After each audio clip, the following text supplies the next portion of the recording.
Let us quickly talk about what is a problem statement, research question, research objectives, and hypothesis. You must have come across these terms quite frequently, but still there's a lot of confusion remaining within the academicians and researchers, especially the beginners. They don't understand the differences and the way they should be put in your article, dissertation, or thesis. So, I'm going to clear out all the doubts in a very simple manner along with an example. Stay tuned and keep watching. Now, why do you do research? You must have a inquisitiveness of finding something new. That is the reason for you to do research. What is that new? What is that novel thing which pushes you to do the research?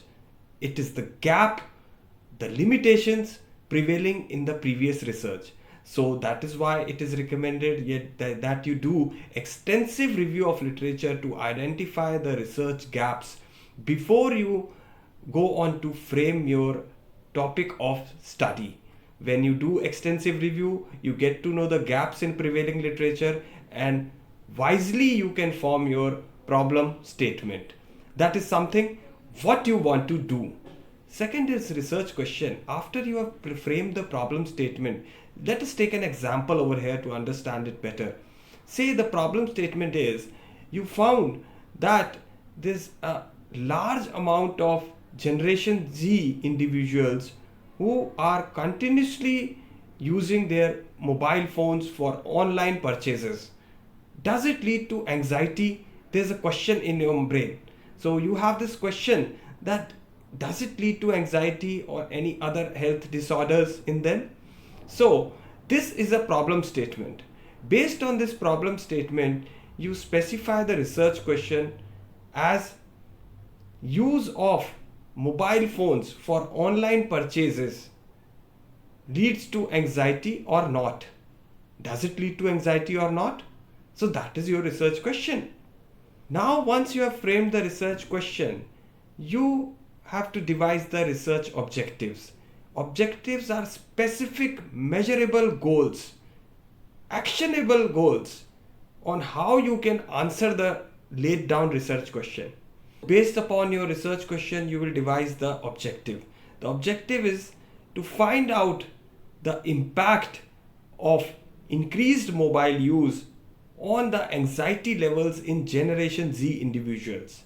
That is your objective. That is something which you want to do. So now, once the objective is laid down, the next is framing the hypothesis. Hypothesis is a predictive statement about what you want to find out. Okay, it's a prediction, it's a forecast by you for the study results. So herein you'll frame alternate and null hypothesis. The alternate would be, say you feel that increased use of mobile phones leads to increased anxiety in Gen Z individuals. So this is a unidirectional hypothesis. But say you don't know the impact, whether it leads to increased anxiety or not, then you have to make a bidirectional. There is a significant impact of increased mobile use for online purchases upon the anxiety levels in Generation Z individuals.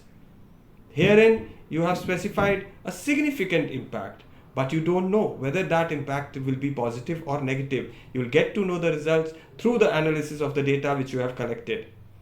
So, I hope I have made it quite clear the sequence as well as the meaning and the way to frame the research problem, research question, research objectives, and research hypothesis. See you next time with some more informative content. Thanks a lot.